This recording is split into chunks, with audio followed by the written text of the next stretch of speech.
Hello friends, అందరికీ నమస్కారం. Telugu life story వింటున్న ప్రతి ఒక్కరికి థ్యాంక్ యూ సో మచ్. అలాగే విశ్వానికి కృతజ్ఞతలు. ఇక్కడ మీరు ఏది ఊహిస్తే అది మీ మనసు పట్టుకొని ప్రకృతి ద్వారా నిజం చేస్తుంది. కాబట్టి కేవలం మంచి మాత్రమే ఊహించండి. ఉదాహరణ, అల్లావుద్దీన్ అద్భుత దీపం. మీ మనసుకి చాలా జాగ్రత్తగా సూచనలు ఇవ్వండి.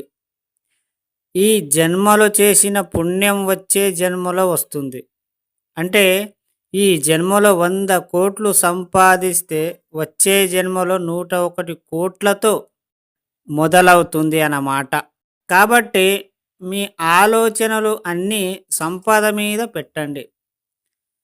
ప్రముఖ భారతీయ జన్యు శాస్త్ర పితామహుడు హరగోవింద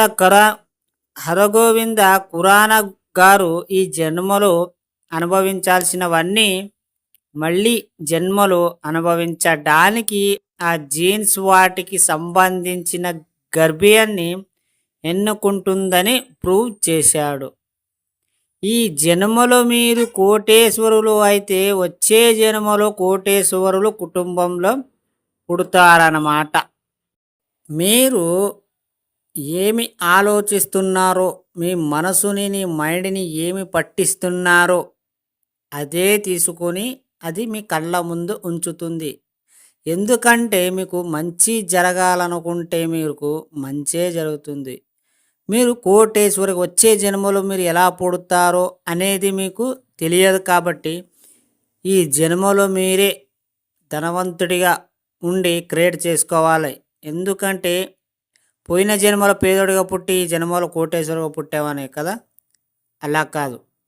మీరు ఇప్పుడు ప్రజెంట్లో మీరు ఏ సిచ్యువేషన్లో ఉన్నా కూడా ఒక కోటేశ్వరిగా కూడి ఉన్నాననుకోండి, మీరు ప్రశాంతంగా ఎవరు అడ్డుపడరు కదా. ఎవరికి చెప్పకండి. మీ మనసుకి మీరు అలా ఊహించుకోండి కోటేశ్వరిగా ఉన్నానని.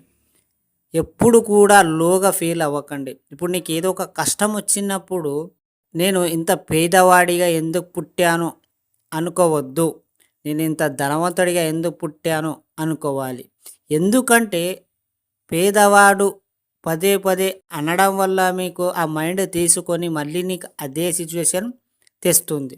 అదే మీరు ఉన్నతంగా ఉన్నానని ఊహించుకుంటే అన్ని ప్రాబ్లమ్స్ సాల్వ్ అయ్యి అంతకు రెట్టింపు మీకు ఇవ్వడం జరుగుతుంది. అర్థమయ్యిందా ఫ్రెండ్స్? ఈ స్టోరీ విన్న ప్రతి ఒక్కరికి థ్యాంక్ యూ సో మచ్. అలాగే విశ్వానికి కృతజ్ఞతలు.